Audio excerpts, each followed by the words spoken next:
Galaxy News Hour live. नक्कली भुटानी शरणार्थी बनाएर अमेरिका पठाउने गृहमा संलग्न सबै पक्राउ परिसकेका छैनन्। नयाँ जाहेरी आउने क्रम जारी छ। प्रहरीसँग भने कानुनको सीमाले अब धेरै दिन अनुसन्धानमै खर्च गर्ने सुविधा छैन।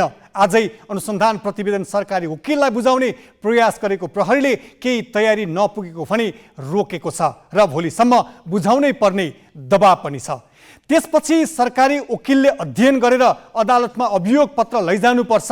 अहिलेसम्म 16 जना मात्र पक्राउ परेका छन् र ती सहित 33 जना विरुद्ध मुद्दा चलाउने गरी राय प्रतिवेदन प्रहरीले तयार गरेको बुझिएको छ। तर यस अपराधका आयाम, प्रकृति र पात्रहरू हेर्दा अनुसन्धान यतिमै सकिँदैन र सकिनु पनि हुँदैन।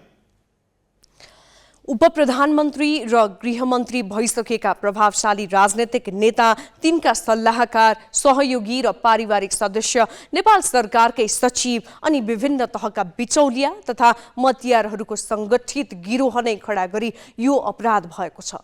आफ्नै देशका नागरिकलाई गैर नागरिक बनाएर उनीहरूबाटै ठूलो रकम उठाएर अमेरिका पठाउने योजनामा उनीहरूले काम गरेको भेटिएको छ। एउटा सार्वभौम राष्ट्रका नागरिकका लागि यो भन्दा अर्को लाजमर्दो विषय के होला? त्यसैले यस प्रकरणको अनुसन्धान अझै जारी रहनुपर्छ। थप प्रमाण र पात्रहरू फेला परेपछि पूरक अभियोग पत्र पेश गर्न सकिने ठाउँ पनि कानुनले सुरक्षित राखेको छ। त्यसैले जहाँसम्म लहरो पुग्छ, प्रहरीले निर्धक्कसँग अनुसन्धान गर्नुपर्छ। कुनै शक्ति र ओहदा हेरेर खुट्टा कमाउनु हुँदैन।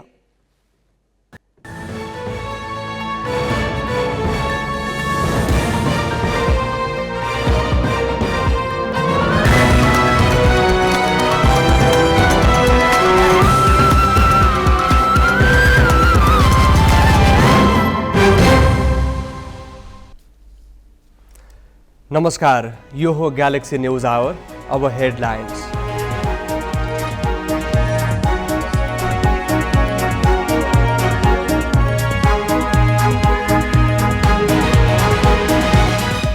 शरणार्थी प्रकरणमा 33 जना दोषी देखिएको प्रहरीको निष्कर्ष। संगठित ठगी, राज्य विरुद्धको कसुर र लिखित कृत्यमा मुद्दा चलाउन सुझाव। प्रतिवेदन भोलि सरकारी वकिललाई बुझाइने।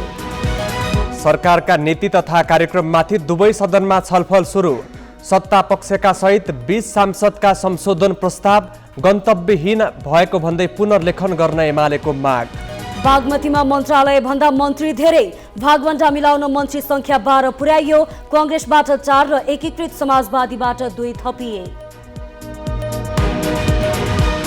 एल साल्भाडोर स्थित एक फुटबल रङ्गशालामा भएको भागदौडमा कम्तीमा 12 जनाको मृत्यु, 500 भन्दा बढी घाइते।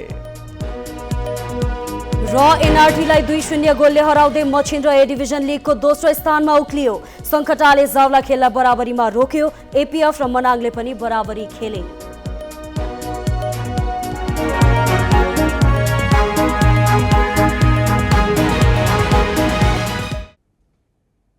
नक्कली शरणार्थी प्रकरणमा प्रहरीले भोलि मात्र सरकारी वकिललाई अनुसन्धान प्रतिवेदन दिने भएको छ। सरकारी वकिलको कार्यालयले अध्ययन गरेपछि मात्र जिल्ला अदालत काठमाडौँमा मुद्दा दायर हुनेछ। जिल्ला प्रहरी परिसर काठमाडौँले हालसम्म पक्राउ परेका 16 सहित 33 जना विरुद्ध मुद्दा दायर गर्नुपर्ने रायसहित प्रतिवेदन तयार गरेको छ। नक्कली भुटानी शरणार्थी बनाएर अमेरिका पठाउने नाममा 26 करोड रुपियाँ उठाएर एजेन्ट, बिचौलिया र सरकारी पदाधिकारीले बाँडीचुँडी खाएको प्रहरीको अनुसन्धानको निष्कर्ष रहेको छ। नक्कली शरणार्थी प्रकरणको अनुसन्धान प्रतिवेदन प्रहरीले आइतबार नै बुझाउने सन्देश पठाएपछि काठमाडौँ जिल्ला सरकारी वकिल कार्यालयका अधिकारी तमतयार अवस्थामा थिए। तर तयारी नपुगेको भन्दै कार्यालय समय सकिने लाग्दा प्रहरीले सोमबार मात्रै प्रतिवेदन दिने भनेको छ।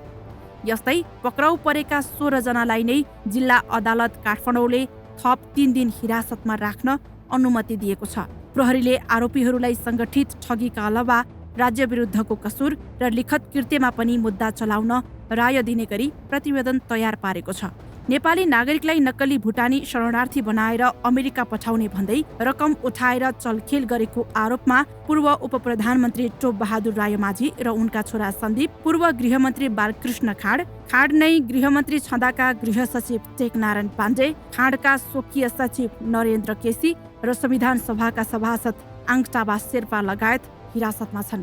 शेर्पा विरुद्ध त अझै जाहेरी आउने क्रम जारी रहेको र आइतबार मात्रै पनि नयाँ उजुरी दर्ता भएको प्रहरीले जनाएको छ। यस्तै पूर्व गृहमन्त्री रामबहादुर थापाका सुरक्षा सल्लाहकार इन्द्रजित राई प्रहरी नियन्त्रणमा छन् भने थापाकै छोरा प्रतीक र राईका छोरा निरज विरुद्ध पक्राउ पूर्जी जारी भएपछि फरार छन्। केशव दुलाल र सानु भण्डारीलाई यस गिरोहको मुख्य योजनाकारका रूपमा प्रस्तुत गर्ने प्रहरीको तयारी छ भने मतियारका रूपमा सन्देश शर्मा, टङ्क गुरुङ, सागर राई, रामशरण केसी र गोविन्द चौधरीलाई प्रस्तुत गरिँदैछ। उनीहरू प्रहरी नियन्त्रणमा छन्। भुटानी शरणार्थी नेता टेकनाथ रिजाल र नेपाल हज समितिका अध्यक्ष शमशेर मियालाई पनि प्रहरीले अभियोग पत्र सहित अदालतमा पेश गर्ने भएको छ। प्रहरीले अन्य 17 जनालाई फरार सूचीमा राखेको छ। पीडितहरूसँग पैसा उठाएको प्रमाण भेटिएर पनि फरार रहेकामा केशव तुलाधर, अशोक पोखरेल, लक्ष्मी महर्जन, धीरेन राई, मोहन राई, दीपा हुमागाई, सुनिल बुढाथोकी, विनिता लिम्बू, निरञ्जन खरेल, राजेश अर्याल, हरिभक्त महर्जन, आशिष बुढाथोकी र रमा थापा लगायत छन्। उनीहरू विरुद्ध पनि मुद्दा चलाउने प्रहरीको तयारी छ।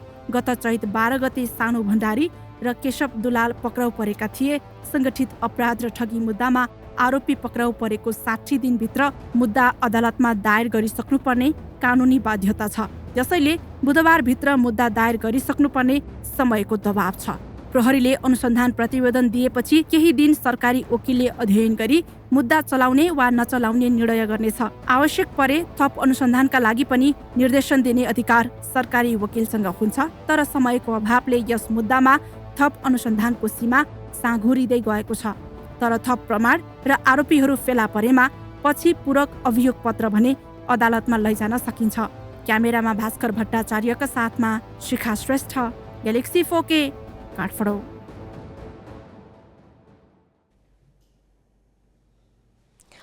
नक्कली भुटानी शरणार्थी बनाएर अमेरिका लैजाने भन्दै सङ्गठित ठगी गर्ने गिरोहमाथि विगत 2 महिनादेखि अनुसन्धान गरिरहेको प्रहरीले तयारी नपुगेको भन्दै सोमबार मात्रै राय सहितको प्रतिवेदन बुझाउने भनेको छ। प्रहरीले अनुसन्धानको सक्कली मिसिल सहितको प्रतिवेदन सरकारी वकिललाई जिम्मा लगाएपछिको प्रक्रिया के हुन्छ भनेर हामीले जिल्ला न्यायाधिवक्ता महेश प्रसाद खत्रीलाई सोधेका छौँ। सङ्गठित अपराध जुन अनुसन्धान भइरहेको छ त्यसमा चाहिँ 3 दिनको हिजोदेखि लागू हुने गरेर 3 दिनको म्याद थप भयो र यसमा चाहिँ यो प्रहरीले अनुसन्धान कम्प्लिट गरेर अनुसन्धान प्रतिवेदन जुन तयार गर्नुपर्ने त्यो चाहिँ भोलि 10 बजेसम्ममा अनुसन्धान प्रतिवेदन जिल्ला सरकारी वकिल कार्यालय काठमाडौँमा पेश गर्दै भनेर जानकारी गराएर जानुभएको छ। त्यसपछि अभियोजनको काम हामीले भित्र होमवर्कहरू गरिरहेका छौँ केही कुराहरू र त्यसमा थप त्यो अनुसन्धान प्रतिवेदन हामी कहाँ आएर सक्कल मिसिनहरू आइसकेपछि अभियोग पत्र कसरी तयार गर्ने, तर कागज प्रमाणहरू के छन्, तथ्य के छ, ती सबै कुराहरू सक्कल मिसिनमा अध्ययन गरेर विश्लेषण गरेर अभियोग तयारी गर्ने। त्यसपछि चरणमा अभियोग तयारी हुन्छ र त्यसपछि अभियोग दर्ता हुन्छ। 2 दिनमा भ्याउनुहुन्छ साराले? 2 दिनमा नभ्याएपछि फेरि हामीसित 2 दिन अझै म्याद थपको लागि अझै 60 दिनको टाइम छ र यो 2 दिन फेरि म्याद थप हुन्छ। टाइम पुगेन भने फेरि म्याद थपका लागि अदालतमा आउनु सक्छ। अब केही न्युज संक्षेपमा। आर्थिक भार कम गर्न 14बाट घटाएर 11 मन्त्रालय बनाउने निर्णय गरेको बागमती प्रदेश सरकारले भागबण्डा मिलाउन मन्त्रालय बढाएर सरकारलाई पूर्णता दिएको छ। मुख्यमन्त्री शालिग्राम जमकट्टेलले आज काङ्ग्रेसबाट 4 र एकीकृत समाजवादीबाट 2 मन्त्री थप गरी सरकारलाई पूर्णता दिएका हुन्। काङ्ग्रेसका पुकार महर्जनलाई पर्यटन, मसिना खड्कालाई वन तथा उत्तम जोशीलाई स्वास्थ्य मन्त्रालयको जिम्मेवारी दिएको छ। काङ्ग्रेसकै रामकृष्ण चित्रकार भने बिना विभागीय मन्त्री बनेका छन्। नेकपा एकीकृत समाजवादीबाट राजेन्द्र मान श्रेष्ठ कृषि र लक्ष्मण लम्साल श्रम मन्त्री नियुक्त भएका छन्। उनीहरूले आजै प्रदेश प्रमुख यादव चन्द्र शर्मा समक्ष शपथ लिएका छन्। गत पुस 25 गते मुख्यमन्त्री भएका जमकटेलले सार्वजनिक खर्च कटौती गर्न मन्त्रालयको सङ्ख्या 14बाट घटाएर 11मा झारे पनि अहिले गठबन्धनमा भागबण्डा मिलाउन एक मन्त्रालय थपेका छन्। बुढा नीलकण्ठको चर्चित हिट एन्ड रन घटनामा दोषी ठहर भएका पृथ्वी मल्ललाई 4 वर्ष कैद सजाय तोकिएको छ। पाटन उच्च अदालतका न्यायाधीश द्वय राजेन्द्र खरेल र जगदीश घिमिरेको संयुक्त इजलासले मल्ललाई 4 वर्ष कैद र 40,000 रुपियाँ जरिवाना तोकेको हो। 3 वर्ष अघि पृथ्वी मल्लले मदिरा सेवन गरेर चलाएको कारको ठक्करबाट बुढा नीलकण्ठमा सडक पेटीमा हिँडिरहेकी लीला देवकोटाको मृत्यु भएको थियो। यस मुद्दामा जिल्ला अदालत काठमाडौँले मल्ललाई दोषी ठहर गरे पनि 6 महिना कैद र 1,000 रुपियाँ मात्रै जरिवाना गरेको थियो। सरकारी वकिलले उनलाई 10 वर्ष कैद र 1 लाख जरिवानाको माग गर्दै उच्च अदालतमा पुनरावेदन गरेको थियो। 27 मङ्सिर 2076मा भएको घटनापछि पक्राउ परेका मल्ललाई सर्वोच्च अदालतबाट साधारण तारिखमा रिहा गर्ने आदेश हुँदा त्यसको निकै आलोचना भएको थियो।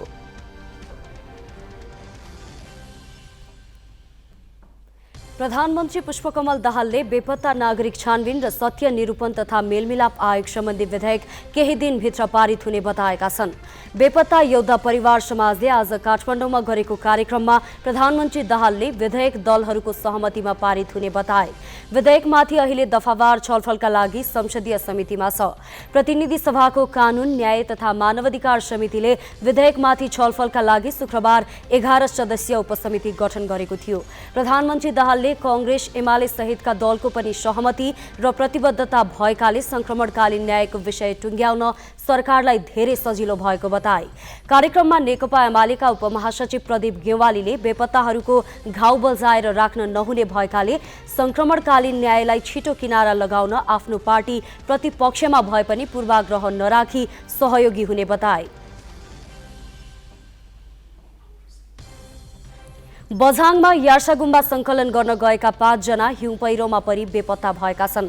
सुरमा र साइपाल गाउँपालिकाको सिमानामा पर्ने धनशेरी हिमालमा उनीहरू बेपत्ता भएका हुन्। बेपत्ता हुनेमा सुरमा गाउँपालिकाका 2 जना र जयपृथ्वी नगरपालिका मयानाका 3 जना छन्। घटनास्थल पुग्न बझाङ सदरमुकामबाट 3 दिन लाग्ने प्रहरीले जनाएको छ। अहिले उद्धारका लागि स्थानीयवासी लेकतर्फ गएका छन्। सशस्त्र प्रहरीका 5 जवानद्वारा सामूहिक बलात्कारमा परेकी महोत्तरीकी एक महिलाको घटनाको 21 वर्षपछि न्याय पाउने भएकी छन्। 21 वर्ष अघि 5 जना सशस्त्र प्रहरीले बर्दिवासमा एक महिलालाई सामूहिक बलात्कार गरेको घटना जिल्ला प्रहरी कार्यालय महोत्तरीले ढाकछोप गरेको राष्ट्रिय मानवाधिकार आयोग मध्य प्रदेशको निष्कर्ष छ। आयोगले यौनजन्य हिंसा भएको ठहर गर्दै दोषी उप कारबाही प्रक्रिया अघि बढाउन तत्काल कार्यदल गठन गर्न पनि निर्देशन दिएको छ। बलात्कारजन्य घटनामा तत्कालीन जनकपुर अञ्चल अस्पतालका चिकित्सक टोलीको पूर्ण लापरवाही देखिएको आयोगको ठहर छ। घटनामा दोषी देखिएका सशस्त्र प्रहरीमाथि पनि अनुसन्धान अघि बढाउन मानवाधिकार आयोग मध्य प्रदेशकी कार्यालय प्रमुख मन्जु खतिवड़ाले कार्यदल गठन गर्न निर्देशन दिएकी हुन्।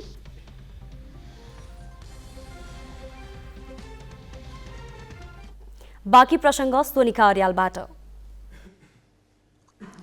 सरकारको नीति तथा कार्यक्रममाथि संसदमा छलफल सुरु भएको छ। पहिलो दिन प्रतिनिधि सभामा 7 घण्टा भन्दा बढी छलफल भयो। प्रमुख प्रतिपक्षी नेकपा एमालेका अध्यक्ष केपी शर्मा ओलीले मात्रै करिब 2 घण्टा बोले। छलफलका क्रममा एमालेले देशलाई कहाँ लाने भन्ने बारे केही उल्लेख नरहेको भन्दै नीति तथा कार्यक्रमको आलोचना मात्र गरेन, पुनर्लेखन गर्न माग गर्यो। नीति तथा कार्यक्रममाथिको छलफलमा अहिले चर्चामा रहेको नक्कली भुटानी शरणार्थी प्रकरण पनि उठ्यो। ओलीले सरकारमाथि यो प्रकरणमा दोषीलाई उन्मुक्ति दिई निर्दोषलाई फसाउने प्रयास गरिरहेको आरोप लगाए। त्यति मात्र होइन, उनले घुमाउरो पारामा अख्तियार दुरुपयोग अनुसन्धान आयोगका प्रमुख आयुक्त प्रेम कुमार राईलाई अनुसन्धानको दायरामा नल्याउन चेतावनी दिए।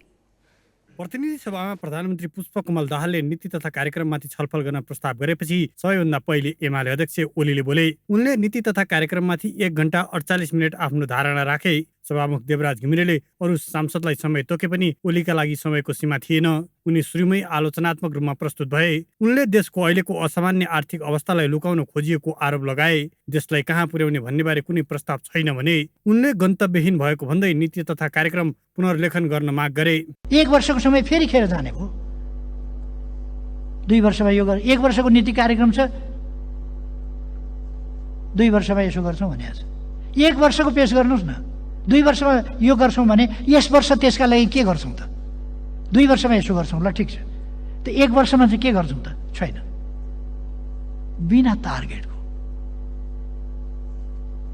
कहाँ सुरु, कहाँ अन्त्य, कहाँ जान हिँड्या, केही ठेगान छैन। ओलीले भारतले अतिक्रमण गरेका नेपाली भूमि फिर्ता गराउने बारे सरकारको धारणा मागे। उनले लिम्पियाधुरा, लिपुलेक र कालापानी नेपालमा पर्छ कि पर्दैन भनी प्रश्न गर्दै भारत भ्रमणका क्रममा नेपालको धारणा स्पष्टसँग राख्न प्रधानमन्त्री दाहाललाई सुझाव दिए। संवाद, सहमति र सहकार्यबाट अघि बढ्न प्रधानमन्त्रीको ध्यानाकर्षण गराउँदै कुनै पनि कालखण्डमा भएका भ्रष्टाचारको छानबिन गर्न एमाले तयार रहेको बताएका ओलीले नक्कली भुटानी शरणार्थी प्रकरणमा भने अनुसन्धान प्रभावित पार्ने खालको अभिव्यक्ति दिए। उनले दोषीलाई उन्मुक्ति दिन निर्दोषलाई फसाउने प्रयास भइरहेको उल्लेख गर्दै त्यसको तथ्य प्रमाण आफूसँग रहेको दावी गरे। फसाउन खोजिएका निर्दोषको नाम त ओलीले लिएनन्, तर उनको संकेत अख्तियार दुरुपयोग अनुसन्धान आयोगका प्रमुख आयुक्त प्रेम कुमार राईतर्फ थियो। म तथ्य प्रमाण सहित भन्दैछु, दोषीलाई उम्काउने कोसिस भइरहेको छ, निर्दोषलाई फसाउने कोसिस भइरहेको छ। यो कुरा बन्द गरियोस् र राजनैतिक अभिष्ट साध्नका लागि निर्दोषलाई फसाउने पनि अपराध कर्म हो। त्यो अपराध कर्म गर्ने दृष्टता नगरियोस्। यतापट्टि म ध्यानाकर्षण गराउन चाहन्छु। अरू सबै भ्रष्टाचारका बारेमा के छानबिन गर्नु छ? नेकपा एमाले सधैँ 100% सम्पूर्ण रूपमा साथ दिन, छानबिनका निकायहरूलाई साथ दिन तयार छ।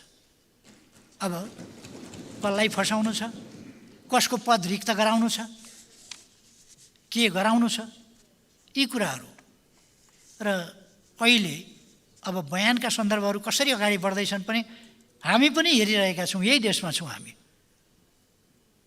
र हामीले पनि राजनीति गरेको अलि वर्ष भयो। राईलाई अख्तियारको प्रमुख आयुक्त ओलीले बनाएका हुन्। गृह मन्त्रालयले 2076 जेठमा भुटानी शरणार्थी पहिचानका लागि कार्यदल गठन गर्दा राई सचिवको जिम्मेवारीमा थिए।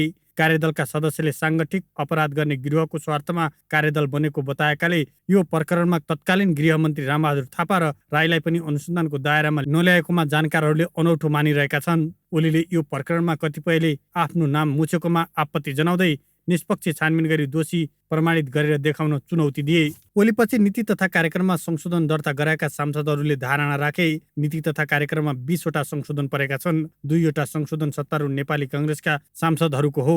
सरकारमा रहेको नागरिक उन्मुक्ति पार्टी र सत्ता गठबन्धनमा रहेको राष्ट्रिय जनमोर्चाले पनि नीति तथा कार्यक्रममा संशोधनको माग गरेका छ। सत्तारूढ दलका सांसदले सरकारको नीति तथा कार्यक्रममा संशोधन प्रस्ताव पेश गर्नु संसदीय अभ्यासमा नौलो हो। सामान्यतया सत्तारूढ दलको सांसदले यस्ता नीति कार्यक्रममा संशोधन प्रस्ताव राख्ने प्रचलन संसदीय अभ्यासमा छैन। तर पनि मैले आफूलाई लागेका केही सुझावहरू, केही मनमा लागेका केही छुट कुराहरू यहाँ राख्ने जमर्को गरेको छु। केही थप्दा, केही संशोधन गर्दा राम्रो हुन्छ कि भन्ने अभिप्रायले मैले यो प्रस्तुत गर्न खोजेको छु। म यस कुरामा पनि जानकार छु। नीति तथा कार्यक्रम हाम्रो संसदीय अभ्यासमा यो कि पास हुन्छ कि फेल हुन्छ, यसमा थपघट गर्ने प्रचलन छैन भन्ने पनि मैले बुझेको छु। तर त्यसका बावजुद पनि मैले आफ्ना कुराहरू संसदमा दर्ज गर्नको लागि यहाँ राख्न कोसिस गरेको छु। नीति कार्यक्रमको बुँदा नम्बर 1 मा जुन सङ्घीय शब्द राखिएको छ त्यसलाई हटाउनुपर्छ भन्ने हाम्रो पार्टीको माग छ। अब कतिपय सङ्घीयता पक्षधर साथीहरूलाई यो अरुचि हुनसक्छ, तर तपाईँहरूले छातीमा हात राखेर सोध्नुभयो भने अहिले तपाईँको चाहिँ सङ्घीयताको भारी यो मुलुकले बोकिराखेको छ कि यो सङ्घीयताका विरुद्धमा नेपालमा जुन जनमत तयार हुँदै गइराखेको छ विरुद्धमा, त्यसले तपाईँको चाहिँ लोकतन्त्र गणतन्त्रलाई समेत सिद्ध्याउने हो कि भन्ने खतरा छ। त्यस हुनाले मौगैमा चाहिँ यसमा चाहिँ हामी सतर्क हुनुपर्छ। कतिपय सांसदले आफ्नो निर्वाचन क्षेत्रलाई केन्द्रित गरेर धारणा राखे। केही सांसदले भने विपन्न वर्गलाई लक्षित गरेर नीति तथा कार्यक्रम संशोधन गर्न सरकारको ध्यानाकर्षण गराए। उनीहरूले सीमित व्यापारिक घरानालाई मात्र फाइदा हुने खालको नीति परिवर्तन आवश्यक छ भन्दै निर्वाचन क्षेत्र विकासका नाममा सांसदलाई रकम नछुट्याउन आग्रह गरे। यो आर्थिक वर्ष कुनै पनि बहानामा गाडी नकिनौँ, 2 पाङ्ग्रा नकिनौँ, सरकारी कामको लागि भनेर त किन्दै नकिनौँ, अठोट गरौँ। यो सांसद विकास कोषले सांसदलाई आफ्नो कामको क्षेत्रभन्दा बाहिर लग्छ। रासोपाले यसको घोर विरोध गर्छ। संसदीय विकास कोषबाट हामीले विकास गर्ने होइन, विकास गर्छौँ राम्रो नीति बनाएर, विकास गर्छौँ उद्योगको प्राथमिकता बुझेर, सुशासनको नीति बनाएर, रचनात्मक र सृजनशील भएर, नयाँ ज्ञान इन्कर्पोरेट गरेर नीति तथा कार्यक्रममा सुधार हो। सभामुख महोदय, सरकारले शुक्रबार 188 बुँदे नीति तथा कार्यक्रम ल्याएको थियो। यसमाथि प्रतिनिधि सभामा जेठ 11 गतेसम्म छलफल हुनेछ। नीति तथा कार्यक्रमलाई आधार मानेर सरकारले जेठ 15 गते बजेट ल्याउनेछ। अङ्गराज नेउपाने, ग्यालेक्सी फोके, काठमाडौँ। सरकारको नीति तथा कार्यक्रममाथि राष्ट्रिय सभामा आज 2.5 घण्टा छलफल भयो। छलफलमा 20 सांसदले धारणा राखे।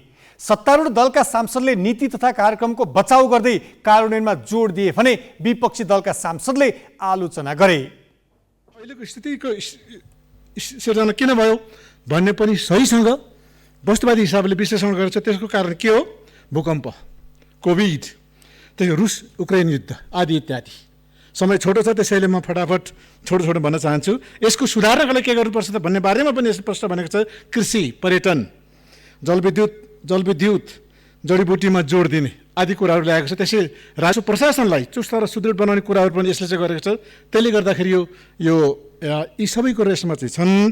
त्यति मात्र होइन, अहिलेको स्थितिलाई कसरी सुधार गर्ने, कसरी विकास गर्ने भन्ने सम्बन्धमा पनि यसले के भन्छ, यो नीति कार्यक्रम के भनेको छ त भन्दाखेरि अन्तर्राष्ट्रिय विकास सहायतालाई राष्ट्रिय गौरव, रणनीति रूपान्तरकारी र उच्च प्रतिफल दिने योजनाहरूमा केन्द्रित गर्ने, स्लेट ढुङ्गा लगायत ढुङ्गा खानीहरूको व्यावसायिक उत्खनन, निकास आदि इत्यादिका माध्यमबाट रोजगारी सृजना हुने नीतिगत र कानुनी व्यवस्था गर्ने। त्यति मात्र होइन, वन र रुग्ण उद्योगहरू सञ्चालन, खारेजी एकीकरणका वा आवश्यक व्यवस्थाका लागि उच्च स्तरीय अध्ययन समिति गठन गर्ने, यी सबै कुराहरू छन्। त घरको नक्सा असाध्यै सुन्दर बनेको छ।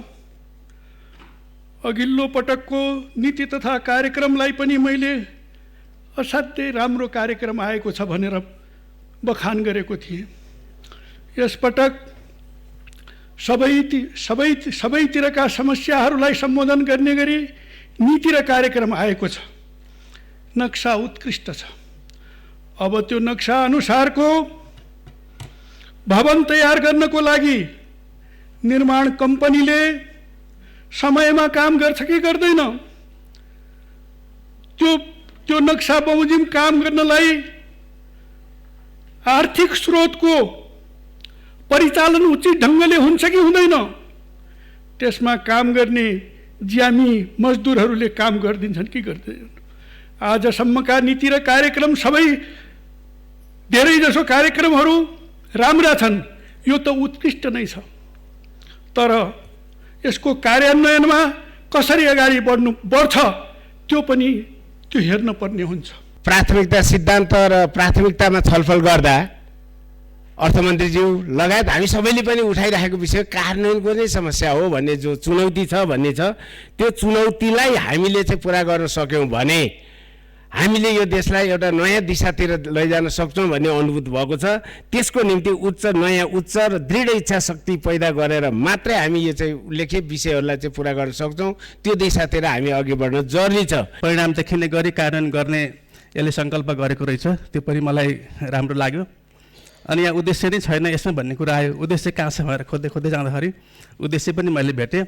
राज्यका सबै तहमा सुशासनको प्रत्यावृत्ति गर्ने उद्देश्य यसले राखेको छ। विकास निर्माण कार्यलाई तीव्रता दिने उद्देश्य यसले राखेको छ। सेवा प्रवाहमा सरलीकरण गर्ने उद्देश्य यसले राखेको छ। सामाजिक न्यायको प्रवर्धन गर्ने कुरा पनि मैले यहाँ उद्देश्यमा भेटेँ र राष्ट्रिय हित र संरक्षण सम्वर्धन गर्ने उद्देश्य पनि देखेपछि यसलाई मैले निकै राम्रो ठानेको छु। यसपटक नीति तथा कार्यक्रमले बजेट मात्रै होइन दर्जनौँ कानुन समेत माग गरेको छ। शिक्षा र निजामती सेवाका विधेयकहरू यसै अधिवेशनमा संसदमा छिर्ने प्रतिबद्धता यसमा छ। तर संसदमा अरू थुप्रै कामहरू पनि बाँकी छ, ऐन नियम बनाउने कुराहरू। अब संविधानमा ऐन बमोजिम भनेका विधेयकहरू समेत संसदमा अविलम्ब ल्याउन आवश्यक छ। आफ्नो स्कुल आफै बनाऊ भन्नका लागि त स्कुललाई हरेक स्कुललाई चाहिँ रकम दिएको हुनु पर्यो, हरेक स्कुललाई चाहिँ प्रोत्साहन दिएको हुनु पर्यो, प्रोत्साहन स्वरूप केही चिज दिएको हुनु पर्यो। आफ्नो स्कुल आफै बनाऊ। यसले गर्दाखेरि यो नाराको कुरा गर्दाखेरि पनि नारामा पनि खासै दम देखिएन र मैले त के भनेको छु भने पुराना कार्यक्रमहरूलाई ल्याएर तिनै चिजहरू राखेर राष्ट्रपति जो चाहिँ स्वास्थ्यको प्रतिकूल अवस्थाको बावजुद पनि आएर पढिदिनु भयो, यसरी दुःख नदिएको भए हुन्थ्यो। बरु पुराना कार्यक्रमहरू चाहिँ यथावत छन् र नयाँ चिज चाहिँ यो छन् भन्दाखेरि चाहिँ सानो 2-3-4 पेजको हुन्थ्यो होला, त्यसो गरेको भए हुन्थ्यो भन्ने मलाई लाग्छ।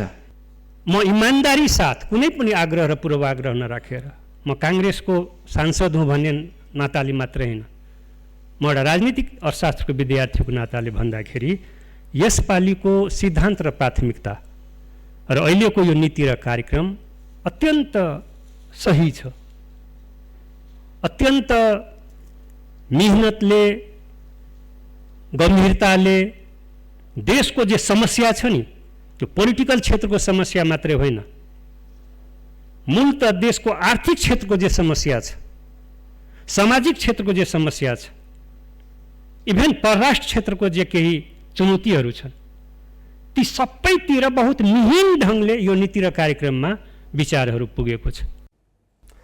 अब केही न्युज संक्षेपमा। न्यूनतम पारिश्रमिक निर्धारण समितिले श्रमजीवी पत्रकारको न्यूनतम पारिश्रमिक 40% बढाएर 34,000 रुपैयाँ पुर्याउन सिफारिस गरेको छ। पारिश्रमिक बढाउन सिफारिस गरिएको प्रतिवेदन समितिले आज सञ्चार तथा सूचना प्रविधि मन्त्री रेखा शर्मालाई बुझाएको छ। समितिले तलब 40% वृद्धिसहित विभिन्न 8 मुद्दा कार्यान्वयनको लागि सिफारिस गरेको छ। सञ्चार प्रतिष्ठानमा कार्यरत जनशक्तिले ऐन बमोजिमको सुविधा पाए नपाएको अनुगमनको लागि आवश्यक बजेट र जनशक्ति व्यवस्था गर्न, ऐनले तोकेका सेवा तथा सुविधा नदिने सञ्चार प्रतिष्ठानलाई सजायको भागीदार गराउनका लागि समितिलाई थप अधिकार दिन माग गरिएको छ। समितिको प्रतिवेदन बुझ्दै मन्त्री शर्माले श्रमजीवी पत्रकारले जीवन निर्वाह गर्न सक्ने गरी पारिश्रमिक पाउनुपर्ने बताइन्।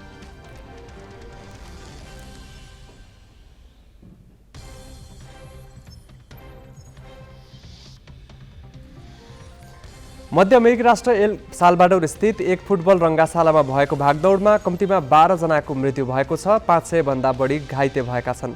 स्थानीय फुटबल टोली अलियान्जा र देभोर्तिभो बीच कस्कटलान रङ्गाशालामा खेल भइरहेका बेला रङ्गाशाला बाहिर भागदौड भएको थियो। भागदौडमा ठुलो हताहती भएको पछि खेल स्थगित गरिएको छ। प्रवेशद्वार बन्द भएपछि पनि ठुलो सङ्ख्यामा समर्थकहरू रङ्गाशाला प्रवेश गर्न खोज्दा भिडमा किचिएको जनाइएको छ। केही समर्थकलाई नक्कली टिकट बेचेपछि भागदौड मच्चिएको प्रारम्भिक अनुसन्धानले देखाएको छ। घटनाको विस्तृत अनुसन्धान भइरहेको अधिकारीहरूले बताएका छन्। राष्ट्रपति नाइब बुकेलेले घटनाप्रति दुःख व्यक्त गर्दै दोषीमाथि कारबाही हुने बताएका छन्। राष्ट्रपति बुकेलेले टोली, व्यवस्थापक, रङ्गाशाला अधिकारी, लिग र महासङ्घसहित सबैलाई छानबिन गरिने बताएका छन्। साल्भाडोरन सकर फेडरेसनले आइतबार हुने सबै राष्ट्रिय स्तरका फुटबल खेलहरू स्थगित गर्ने जनाएको छ।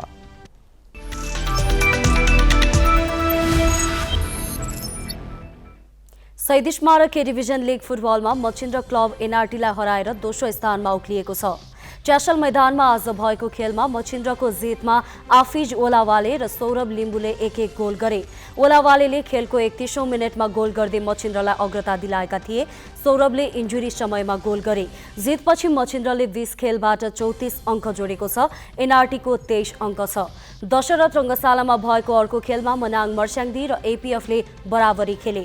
मनाङ मर्स्याङ्दीले 10 खेलाडीमा समेटिएको एपीएफसँग 2-2 गोलको बराबरी खेलेको हो। मनाङले 2 पटकको अग्रता जोगाउन सकेन। उसले खेलको 13औं मिनेटमा पेनाल्टी मार्फत गोल गरेको थियो। एपीएफका विश्वास सुन्दासले पेनाल्टी क्षेत्रभित्र सुमित श्रेष्ठलाई लडाएपछि मनाङले पेनाल्टी पाएको थियो भने विश्वास रातो कार्ड पाई मैदानबाट बाहिरिएका थिए। तर मनाङले यसको फाइदा उठाउन सकेन। 20औं मिनेटमा एपीएफका नवीन लामाले बराबरीमा गोल फर्काए। 26औं मिनेटमा सुमितको गोलमा मनाङले फेरि अग्रता लिएकामा 64औं मिनेटमा अर्मान्ड बिडोमले गोल गर्दै एपीएफलाई बराबरीमा ल्याए। बराबरीपछि मनाङले 20 खेलबाट 24 अङ्क जोडेको छ। एपीएफको 23 अङ्क छ। शरद रङ्गशालामै भएको अर्को खेलमा जावलाखेल युथ क्लब सङ्कटासँग 2-2 गोलको बराबरीमा रोकियो। बराबरीका कारण ऊ मचिन्द्रभन्दा पछि परेको हो। खेलमा सङ्कटाले 2-0 गोलको अग्रता जोगाउन सकेन। उसका लागि 43औं मिनेटमा आयुष घलान र 73औं मिनेटमा चन्दन कुमार दासले गोल गरे। अन्तिम 13 मिनेट सम्हालिन नसक्दा सङ्कटा अङ्क बाँड्न बाध्य भयो। जावलाखेलले 9 मिनेटको अन्तरमा 2 गोल फर्कायो। बराबरीपछि जावलाखेलको 20 खेलबाट 33 अङ्क भएको छ, सङ्कटाको 23 अङ्क छ। दोस्रो संस्करणको बागमती प्रदेश स्तरीय खेलकुद प्रतियोगिता सुरु भएको छ। प्रतियोगिताको आज एक समारोहका बीच हेटौडामा उद्घाटन भएको छ। प्रतियोगितामा 13 खेलका विभिन्न विधामा 2502 खेलाडीले प्रतिस्पर्धा गर्ने आयोजकले जनाएको छ। Football, volleyball, athletics, taekwondo, karate, boxing, rugby, badminton र आइटिएफ टेक्वान्डोका खेल हेटौडामा हुनेछन्। उसु जुडो काठमाडौँमा, पौडी ललितपुरको साधोबाटो र क्रिकेट चितवनमा हुनेछ। प्रतियोगितामा 9 करोड 42 लाख खर्च हुने अनुमान गरिएको छ।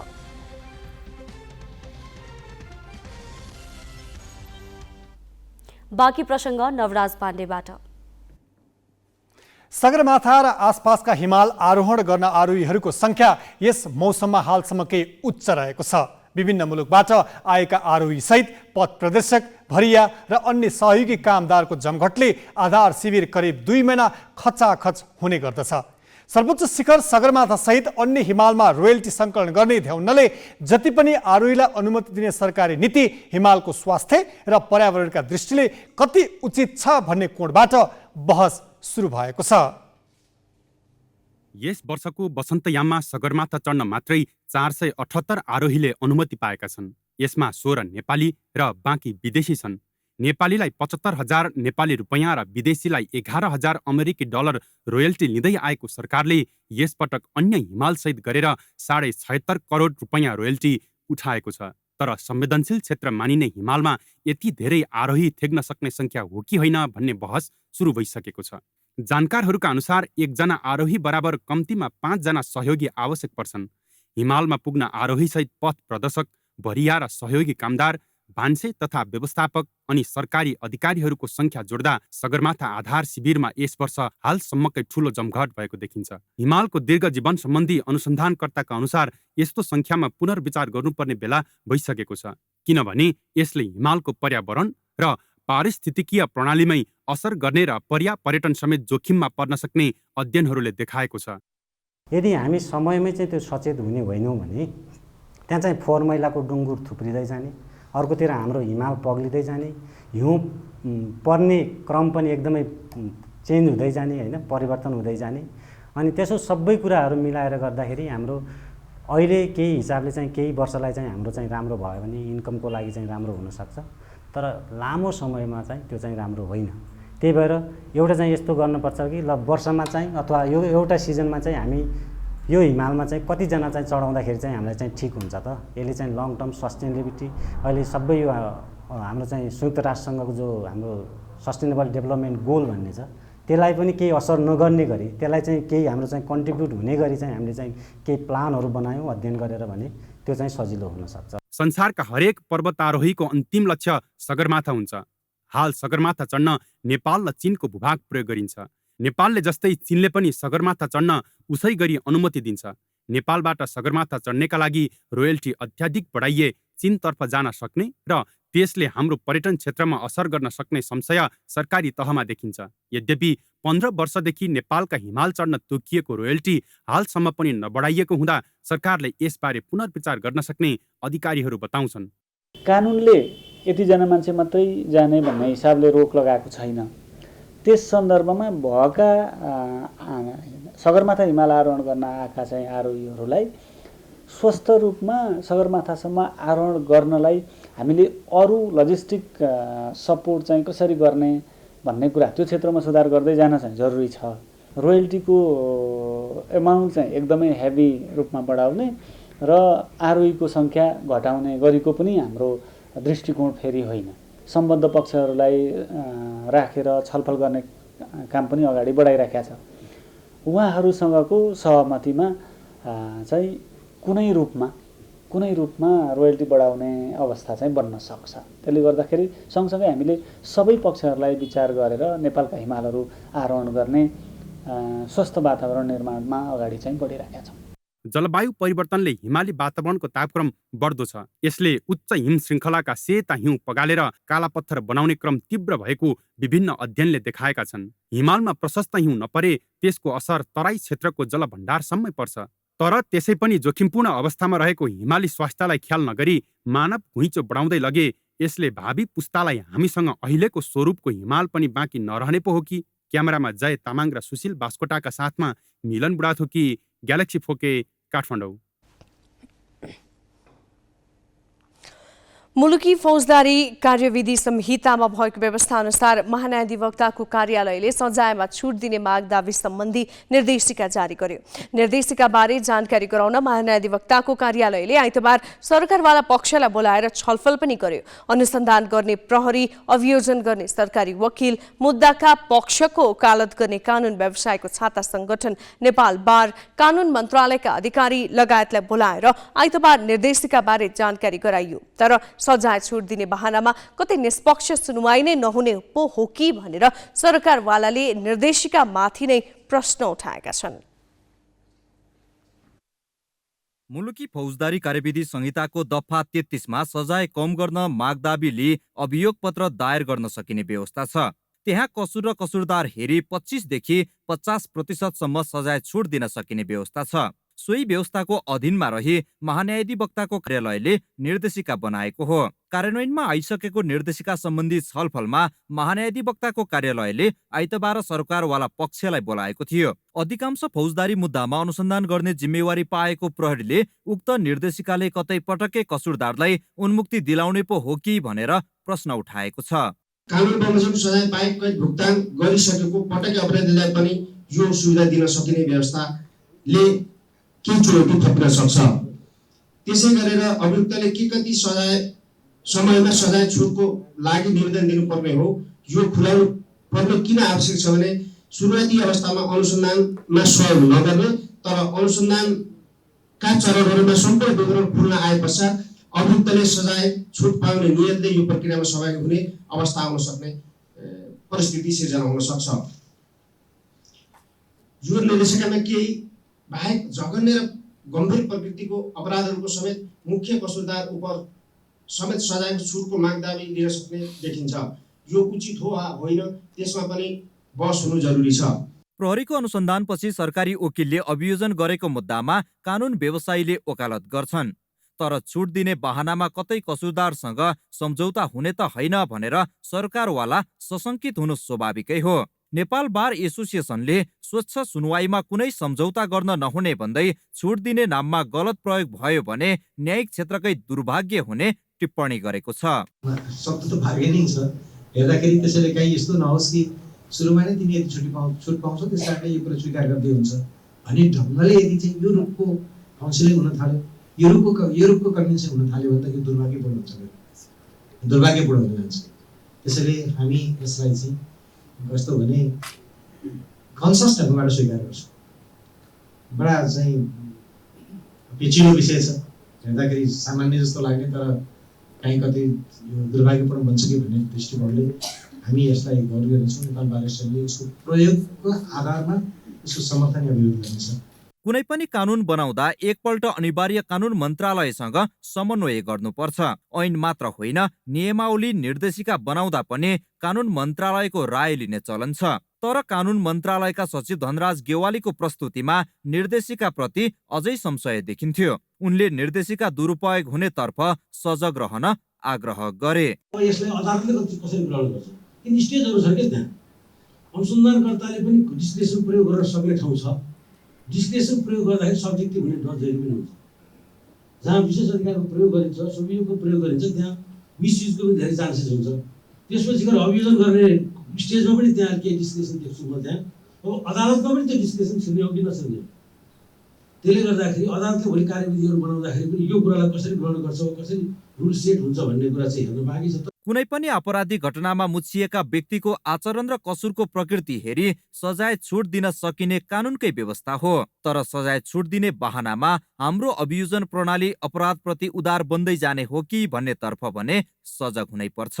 क्यामेरामा रिकेश सिंहका साथ बासु खड्का, ग्यालेक्सी 4K, काठमाडौँ। कुनै पनि अपराधको अनुसन्धान गरिसकेपछि अदालतमा मुद्दा लैजाँदा कतिपय आरोपीलाई सजाय छुट दिने माग गर्ने भूमिकामा सरकारी वकिल हुन्छन्। सरकारी वकिलबाटै यस व्यवस्थाको दुरुपयोग वा हचुवा प्रयोग हुने त होइन भनेर सबै सरकारवालाले प्रश्न उठाएका छन्। यस्ता प्रश्न र आशंकालाई सरकारी वकिलहरूको सर्वोच्च निकाय महान्यायाधिवक्ताको कार्यालयले कसरी लिएको छ त? महान्यायाधिवक्ता दिनमणि पोखरेलको प्रतिक्रिया यस्तो छ। हाम्रो जस्टिस सिस्टम जेलमा राख्ने ठाउँ अवस्था त्यस्तो छ, मुद्दाको चाप त्यस्तो छ। अनि त्यस पछाडि हामीले नयाँ अवधारणाहरूलाई इम्प्लिमेन्ट गर्दै नजाने हो भने, रिफर्मका केही चाहिँ प्रयासहरू नगर्ने हो भने, परम्परा हाम्रो अध्यक्षले भने जस्तो हामी कन्भिनेन्समा मात्रै चल्ने हो भने सायद जस्टिस सिस्टम कोल्याप्स हुने अवस्थामा जान सक्छ। र त्यसबाट बच्नका लागि यो प्ली बार्गेनिङ एउटा महत्त्वपूर्ण औजार हुन सक्छ भन्ने ठम्याइका आधारमा यसलाई निर्देशिका बनाएर लागू गर्नुपर्छ भन्ने कमिटमेन्टका साथ चाहिँ हामीलाई त्यो उसले दिएको अधिकार प्रयोग गरेर हामीले सिफारिस गरेर अनि हामीले चाहिँ कानुन सचिवले भनिहाल्नुभयो यसको पछाडि लाग्दै कहाँ पुगेछ, कानुन मन्त्रालयमा पुगेको छ कि अनि त्यस पछाडि क्याबिनेटमा छ कि कहाँ छ कि भनेर फलोअप गरेर पनि हामीले ल्याएको, हामीले मेहनत गरेर ल्याएको हुनाले यसलाई इम्प्लिमेन्ट गर्नका लागि हामीले अगुवाई गर्नुपर्छ भन्ने मान्यताका आधारमा यो पहिलो ओरिएन्टेसन प्रोग्रामको रूपमा हामीले अर्गनाइज गरेको हो। त्यस हुनाले यसलाई चाहिँ यो रूपमा बुझ्दिनका लागि जस्टिस सिस्टमलाई इफेक्टिभ बनाउनका लागि एउटा टुल हुन सक्छ भन्ने बुझाइ, मान्यता र कन्भिक्सनका आधारमा यो निर्देशिका बनेको हो र यसको कार्यान्वयनका लागि त्यही लेभलको कमिटमेन्ट छ भन्ने कुरा बुझ्दिनका लागि म सम्पूर्ण स्टेक होल्डर साथीहरूलाई निवेदन गर्न चाहन्छु। दोस्रो कुरा म के निवेदन गर्न चाहन्छु भने यसबाट बेनिफिटै छैन त भन्ने हो भने प्रशस्त बेनिफिट छ। नम्बर 1, यसले चाहिँ पैसाको सेभिङ गर्छ, प्रतिवादीको पनि गर्छ, वादीको पनि गर्छ, राज्यको पनि गर्छ, पैसाको सेभिङ गर्छ। अनि त्यस पछाडि मान्छेलाई जेलमै राखेपछि चाहिँ न्याय हुन्छ भन्ने परम्परागत मान्यताबाट बाहिर ल्याएर मान्छेलाई जेलबाट बाहिर ल्याउने कोसिस पनि गर्छ। तेस्रो कुरा यसले के गर्छ भन्दाखेरि मुद्दाहरूलाई छिटो निरूपण गर्नका लागि पनि मद्दत गर्छ। र चौथो कुरा र महत्त्वपूर्ण कुरा यसले के गर्छ भन्दाखेरि अपराध अनुसन्धानमा सही ठाउँमा पुग्नका लागि पनि मद्दत गर्छ। यसमा चाहिँ त्यत्तिकै चाहिँ यो प्ली बार्गेनिङका आधारमा सेन्टेन्स कटौती गर्ने कुरा गरेका छैन। त्यहाँ कुन केसमा कुन कुन कन्डिसन मिट गर्यो भने गर्छ भने ठुल्ठुला सङ्गठित अपराध जस्तामा जुन मेन अभियुक्त हो त्यो अभियुक्तसँग पुग्नका लागि उसले सहयोग गर्यो भने मात्रै पाउने भनेर पनि लेखेको छ। त्यस हुनाले यसले ओभरअल इन्भेस्टिगेसनलाई मद्दत गर्नेदेखि लिएर ओभरअल जस्टिसको जुन चाहिँ एउटा अब्जेक्टिभ छ त्यसलाई चाहिँ मासम्म पुग्नका लागि मद्दत गर्छ भन्ने हिसाबमा बुझ्नु जरुरी छ भन्ने लाग्छ।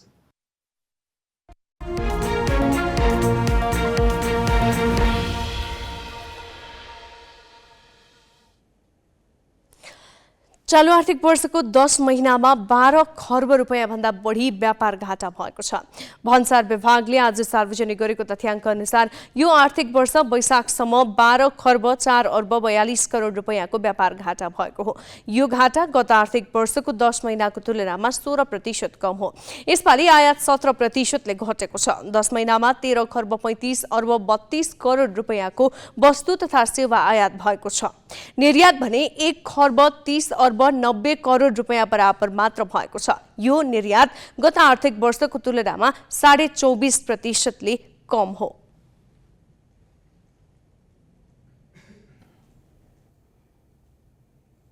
भारत सरकारले 2000 रुपैयाँको नोट अब नछाप्ने र भएका पनि बजारबाट खिच्दै लैजाने नीति लिएको छ। 6 वर्षअघि मात्र नरेन्द्र मोदी नेतृत्वकै सरकारले 1000 र 500 को नोटमा प्रतिबन्ध लगाउँदै 2000 को नोट चलाउन सुरु गरेको थियो। भारतीय रिजर्भ बैंकका अनुसार आगामी असोज 13 सम्म 2000 का नोट बैंकमा फिर्ता गर्न भनेको छ। भारत सरकारको यस निर्णयले नेपालको मौद्रिक बजार र अर्थतन्त्रमा कस्तो असर गर्ला भनेर हामीले नेपाल राष्ट्र बैंकका पूर्व कार्यकारी निर्देशक नरबहादुर थापालाई सोधेका छौं। यस्ता नीतिगत शक्सहरू दिने गरेको र यसले अर्थतन्त्रलाई राम्रो नगरेको 2017 को उदाहरण भारतमा चाहिँ आर्थिक वृद्धि दर डिसेलरेट गरेको पनि थियो र अहिले आएर अलिकति कालो धन ठुलो दरको नोटमा फसेको अनि ब्याङ्किङ च्यानलमा पैसा नआएको तरलता चाहिँ असर गरेको अनि मानिसहरूले घर घरमा 2000 दरको नोटमा धन थुपारेको आशंकामा यो गरे जस्तो लाग्छ र अर्को चाहिँ कालो बजारी भनौँ न यो करप्सनलाई अलिकति नियन्त्रण गर्ने सोचका साथ पनि गरेको जस्तो देखिन्छ तर 2017 को पाठ भारतले सिकेर 2-4 महिनाको समय दिएको हुनाले 2017 को जस्तो यसको प्रतिकूल प्रभाव भारतीय अर्थतन्त्रमा नपर्न सक्छ र नेपाललाई पनि त्यो स्केलको 5 वर्ष पहिलेको जस्तो जटिल किसिमको प्रभाव किन त भन्दा नेपाल राष्ट्र ब्याङ्कमा रहेको 500 र 1000 को नोट भारतले साटिदिएन अनि थुप्रै नेपालीहरू जसले 500 र 1000 को नोट राखेका थिए अत्यन्त सस्तो 50%, 60% मा साट्नु परेको र धनको क्षय भएको थियो नेपालीहरूलाई त्यस्तो अवस्था यसपटक नआउला जस्तो मलाई लाग्छ समय दिएको कारणले गर्दा हो छ नेपालीहरू थुप्रा नेपालीहरू पछिल्लो समयमा कामको खोजीमा भारत जाने गरेको व्यवसाय सानोतिनो व्यवसाय पनि भारतमा गरिराखेको पृष्ठभूमिमा थुप्रै नेपालीहरूले ठुलो दरको नोट यो चाहिँ अलिकति क्यारी गर्न सजिलो हुने भएको हुनाले ठुलो दरको नोट राख्ने गरेको देखिन्छ त्यो हिसाब किताबले नेपालीहरूलाई पनि यसले छुन सक्ने त देखिन्छ तर समय दिएको हुनाले साट्ने सटै गर्ने समय दिएको हुनाले ठुलो क्षति त्यो बेलाको अलिकति पाठ पनि सिकेको हुनाले ठुलो क्षति नहुन सक्छ हामी ग्यालेक्सी न्युज आवरको अन्त्यमा छौं जाँदा जाँदै हेडलाइन्स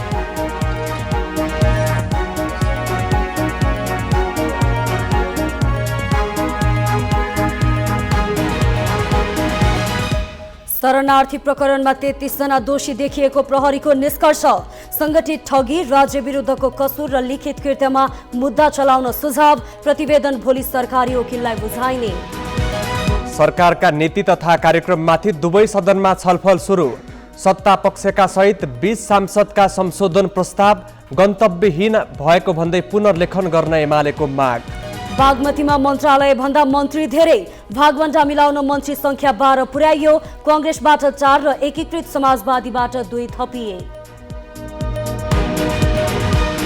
एल साल्भाडोर स्थित एक फुटबल रंगाशालामा भएको भागदौडमा कम्तीमा 12 जनाको मृत्यु 500 भन्दा बढी घाइते र एनआरटीलाई 2-0 गोलले हराउँदै मछिन्द्र ए डिभिजन लिगको दोस्रो स्थानमा उक्लियो संकटाले जावला खेललाई बराबरीमा रोक्यो एपीएफ र मनाङले पनि बराबरी खेले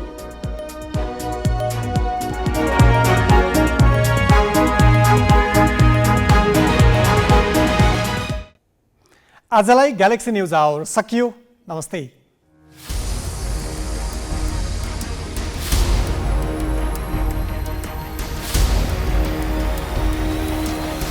This is Galaxy News Hour Live.